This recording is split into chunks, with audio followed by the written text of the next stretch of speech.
everyone, and thank you for joining us. I'm Megan, the firm's Diversity, Equity, Inclusion and Corporate Social Responsibility Manager. And I'm really pleased to be hosting this conversation as part of our recognition of LGBTQ plus History Month. My pronouns are she, her, and I'm a heterosexual cisgender female ally. So today we're exploring visibility, belonging, history, and the lived experiences of our incredible LGBTQIA plus committee, Aura co-chairs. I'm so pleased to be joined by Jake and Sophie, who both play such an important role in cultivating an inclusive culture here at PMC and make my job such a pleasure. So I'd love to hand over to you both to just start with a brief introduction. Jake, are you happy to go first? Yeah, sure. So my pronouns are he, him. I'm a cisgender male. I'm a gay man. I trained with the firm. I joined the firm in 2023, and now I'm an associate in the IP team. I joined the committee in 2023 when I started my training contract, and I've been the co-chair of the committee since 2024. I am Sophie. I am a cisgender female. My pronouns are she, her. I'm also an associate in the firm. I'm in the employment team. It was great when I met Jake when he joined the firm because I feel like I immediately let him know about the committee, and it's fab that he's joined since. It's lovely working with him. I joined the committee, I think it was either when I was a trainee or as an associate. So it was back in 2020. So I've been involved for the past 6 years now. So yeah, it's been a journey so far. Thank you, guys. So let's jump straight in there with ultimately the journeys that led you to getting involved with the committee, ultimately enabling us to be sitting here today and having this conversation. Jake, let's start with you. Yeah, so as I said, I came into the firm in 2023 as a trainee. And at that time I was career changing as well. I used to work in the university sector as a researcher and academic. So I was coming into the firm, starting a new career. And at that point, I was really keen to get involved in the committee as soon as I started my training contract for two reasons, really. The first was that for me, as a gay man, I feel like it was important for me to be involved in building and maintaining an inclusive workplace. So making sure that the place that I'm working is somewhere that I want to work and that I can feel proud of. So that was really important to me. And the other thing, I suppose, was more practical, but just wanting to make connections with others, find community, make friends. And I think that getting involved in a committee like ours has been a really good way of building up those social connections and just feeling really comfortable and happy at work. And I think it's really important to feel good at work in order to do my best. So yeah, it's been kind of part of that for me as well. Thanks, Jake. And what about you, Sophie? Mine's slightly different. So I realised I should have said at the outset, I don't really have a label for my sexuality. I probably fall into the bisexual, pansexual area. My partner is a woman, but that actually wasn't my initial motivation for joining the committee. My brother is transgender. I don't have that lived experience of being trans, but following many conversations with him and his community and people that he's surrounded by, I kind of understood that it can be quite overwhelming and quite intimidating joining the workplace for a trans individual. I completely appreciate I don't have that lived experience, but I wanted to try and do what I could as an ally to be involved in a committee that might help shape an environment for a trans person and LGBTQ plus people generally when they join the firm, to try and communicate that it's a safe place to be your authentic self. Yeah, no, thank you for sharing that, both of you. I think it's so important to also have people involved who are the loved ones of individuals within the community as well, because their perspective is equally as important in a lot of ways, and they have their own experiences being the loved one. So I think it's great, and your insights have been great to reassure you on that point.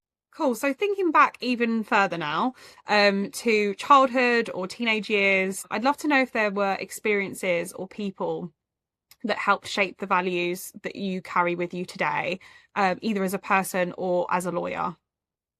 Sure. For me, I suppose I grew up on the south coast in a town called New Haven, which is about half an hour from Brighton. Brighton has a really big LGBTQ community, so it was always nice having that nearby when I was growing up, but also where I actually lived felt like a very small town with kind of little LGBTQ visibility. But I came out when I was young, at 14, to family and friends. I think even though I was near Brighton where there was a big LGBTQ community, it still took me quite a long time for me to find community and to find role models and to meet people who I really felt like understood my experience growing up, and were similar to me in that way. And I think for me, university was really impactful in that respect. I went to Sussex University, so not far from home. And at university, I was part of the LGBTQ society. And that experience really opened my eyes to just how diverse the community is. I suppose that's sort of my journey really in that respect, and what sort of led me to be involved in some of the things that I do at the firm today. Have you been going to Pride in Brighton since you were young? See, I first went to Pride in Brighton when I was at university. I needed to have other people around me who were also involved, and wanted to go, who I felt like on the same page with. So yeah, it just took a bit of time.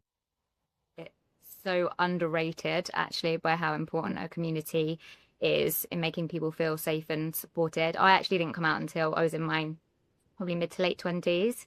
At school, no one spoke about, being gay, or no one ever was openly out as gay, bi, trans, or any part of the LGBTQ plus community. So I didn't really come across that until I went to a separate sixth form college, which was actually pretty liberal. I look back for the day and the age that it was, and there was an LGBTQ plus society there. I wasn't part of it at the time, but it was nice because there were a lot more people that were openly out as gay. And I made a lot of friends that way, which was nice. I think that element of community and feeling safe is really important there. I personally had a really, really supportive family growing up. My parents are very liberal. It's been great for both me and my brother, and they helped cultivate that space of feeling safe and secure, and then having friends that are also either members of the community or really strong allies as well. I think that helped make the process of coming out less intimidating. Yeah, I mean, I suppose it's interesting, isn't it? Because I feel like people deal with these things differently. I think one of the things that's maybe hard to understand if you're not part of the LGBTQ plus community is that coming out isn't something that you do once. It's something that you do your whole life. When you meet new people, and you're in situations with new people, there are often moments where something will come up or a question gets asked, and then they are kind of coming out again. And for me, I think I was really conscious that when I joined the firm, for example, I decided I was going to kind of take the bull by the horns, as it were, and kind of insert that kind of thing into conversations just to get that out of the way, because that made me feel much more comfortable. Like, okay, I've dealt with that point, and now we're moving on.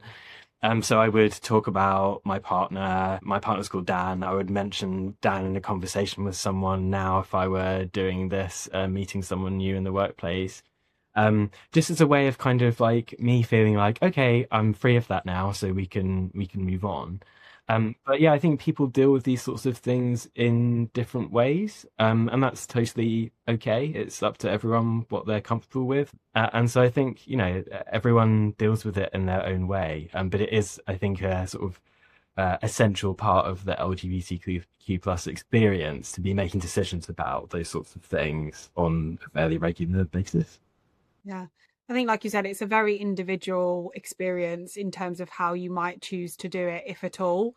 And that's totally okay. But hearing how others do it, like yourselves, I'm sure is also, helpful, because someone else might choose to, as you said, Jake, take the bull by the horns, and switch up their approach and see how that works for them. So I think it's still really helpful to hear how others do tackle that, because, as you said, it's something that is ongoing for the community. So despite you both being incredibly busy lawyers with demanding roles in fairly busy teams as well, what made taking on the co-chair role something that you felt that you needed to do? Jake? I think for me, as I alluded to earlier, I think it was important for me to take an active role in building a culture and maintaining one at work that felt like would be somewhere that I would feel comfortable, but that also others would feel comfortable. And for whatever reason, I feel a kind of duty to be part of that, I would say. And so I think getting involved in the committee and taking on some responsibility was something that seemed like a natural step to take in that respect. And I think also for me, it's about personal journey.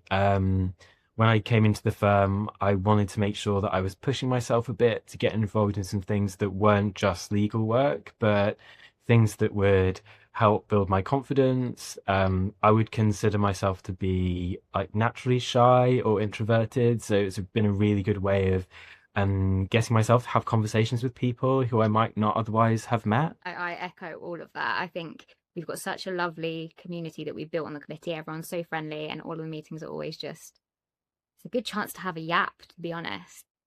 That's my main takeaway from the committee meetings.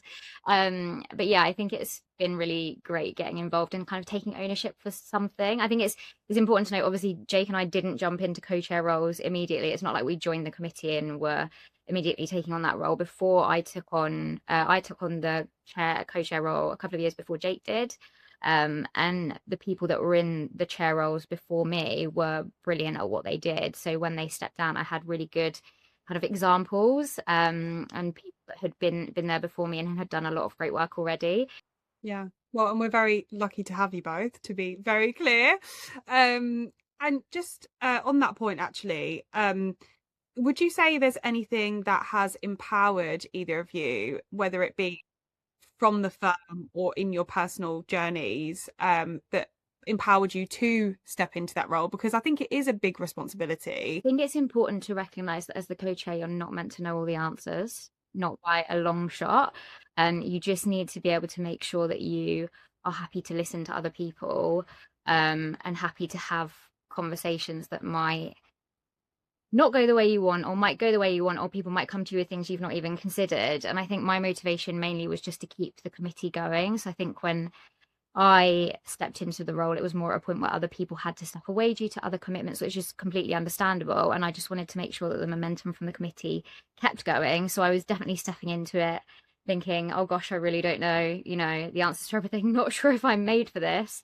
And I think, as long as you can yap to people in a meeting or have a couple of points on a meeting agenda that other people will yap about, really, you're fine. I mean, I would say that knowing that you've got a support network around you, so you're not expected to do it all on your own. So, having other committee members, as we do, who are active and very helpful and get involved, chip in with ideas, that's very helpful. But also, Megan, you do a very good job in supporting us. I think it also really helps that I have a supervisor who's very supportive of me being involved in the committee and being co-chair. So that has been very helpful. I mean, he and I recently went to an LGBTQ plus breakfast networking event together. So he's been very supportive and come on to events and things like that. So, yeah. So since we're sitting down having this conversation during LGBTQ plus History Month, I'd love to explore what the month means personally to each of you and what comes to mind when we think about this moment in the calendar. Jake? Sure. I mean, for me, I think that it's a nice time to recognize that being part of the LGBTQ plus community is a special thing because we've got our own history, which deserves celebration, and LGBTQ plus people have also made contributions to history that you might not think of as being LGBTQ plus history, but which have been significant contributions. So I think it's a really useful time to reflect on those. I think when LGBTQ plus History Month comes along, I think about events like Stonewall in the US, gay liberation movement, push for equal marriage, the activism of people like Harvey Milk. We wouldn't be where we are today without other people who have done a lot of hard work in the past to get us where we are. And we're definitely taking steps in the right direction towards equality, but I think it's also really important to recognise that we've still got a way to go. While things in the UK have definitely gotten better, there's still a huge difference across the globe. I think it's still something like 65 countries in the world still criminalize homosexuality, or it's still illegal to be gay. A number of those impose the death penalty as well. So that's, it's quite a substantial issue. And I didn't realize until recently, because we had not done enough research previously, but actually a number of those jurisdictions, the criminalization of homosexuality was brought in by British colonialism. So that's kind of our history that's still echoing in to events for today. So I think it's helpful for History Month to recognise where we've come from, but also how far we've still got to go towards equality as well. So on that point, that does bring us to the present day. And alongside the progress that we do celebrate, the broader climate that we are currently in can feel increasingly challenging. How does the current climate land with you both, and what are your feelings? I mean, for me, I would say there's no doubt in my mind that the climate has shifted in recent years. There's definitely been a sense of there being a darkening, or things feeling less certain than they did maybe 10 years ago. And I think for me, what I've been experiencing is something that is a feature of the minority experience more generally. I think if you're part of a minority group, or a group that systematically without power or doesn't get to make decisions about itself, then you experience what it's like to have other people questioning your rights or making decisions about things that affect you. And that's not just an issue for the LGBTQ plus community, it's also an issue for people of color, for migrants, refugees. I think if you look at the US, also for women in relation to reproductive rights. And so I think it's really important at a time like this that we have spaces where we can connect, that we have community, that we feel safe, and that we feel respected, and that we make connections with other groups who might be experiencing kind of similar feelings in a time which feels more challenging. Yeah, I completely agree with that. I think it's more important than ever to make sure that people feel safe and supported where you can do, and it's important to listen to people's lived experiences and not just assume how someone might be feeling about something. I don't think anyone has all of the answers. So if you're an ally to a certain group, I don't think you should be afraid that you're going to do something wrong, or afraid that you're going to say something wrong or ask the wrong question, or you can't ask something. I think it's really important to continue to strive to be a better ally, and I don't think it's possible for anyone to do that without continuing to try to learn. And if that learning means asking the right questions and that kind of thing, as long as you're asking or saying the right thing with the right kind of intent. I think we can't control the tone of the public debate, but we can be responsible for creating an environment where people do feel respected and protected and able to be themselves without second guessing. So I think that's important in this current climate generally. I mean, that is, ultimately the priority that we should all be focusing on where we can, being proactive allies by educating ourselves, because, there's only so much one can know without doing that, and creating spaces of respect and inclusion simply for us all as human beings. And then that leads us on to the importance of the role that the committee plays. What impact do you feel the committee has made at the firm, Sophie? I think a massive impact, actually. And I know I've only been part of the committee for the past 6 years, but even since the start of me joining the committee back in 2020, I think we've made great strides in terms of progress of what we kind of want to achieve, what our aims are. We've got a much more diverse makeup of the committee now. We've got more members that have joined, which is brilliant because we're able to listen to different voices from different levels of seniority, different backgrounds, different sexualities, different race and religion, which is great. We've contributed to the Stonewall Workplace Equality Index previously, and I think our last accreditation we ranked 36th out of 100, which was brilliant. And that membership has enabled us to kind of reflect on where we're at now and how we might do things to make a logical change that suits the firm going forward, in a way to kind of learn and develop. I know we always have discussions as well about what we want to achieve as a committee going forward, and I think the continual theme is kind of the learning and education awareness piece. And again, I think that comes from a place of we're not expecting everyone to have all the answers. We don't have all the answers, but we would just like to hope that we can impart some kind of knowledge or wisdom or share something that other people might not know that might help create a more safe, inclusive space for others, or might make people feel like they're part of an environment where they can approach people and ask for advice or help if they need to. Yeah, I just hope that the work that we do as a committee provides a space for people to be able to connect, both people within the community and people who support the community, because I think that that's really important.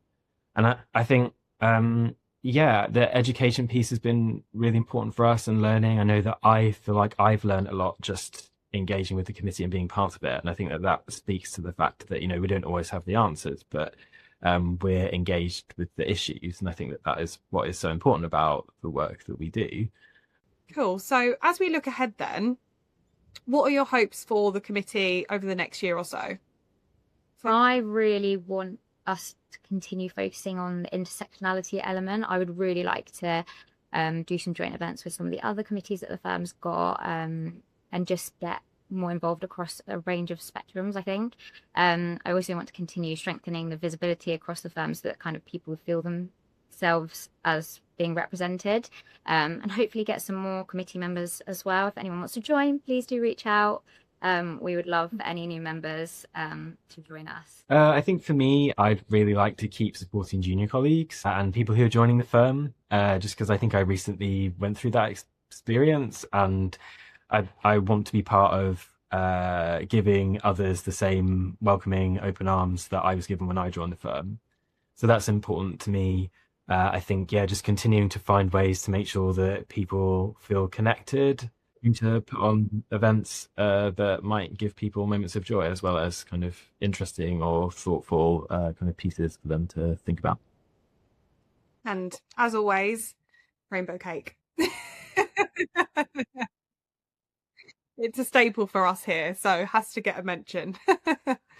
No, I really appreciate everything that you have said. And to summarize there a little bit, the kind of balance between allyship and representation is really coming through for me.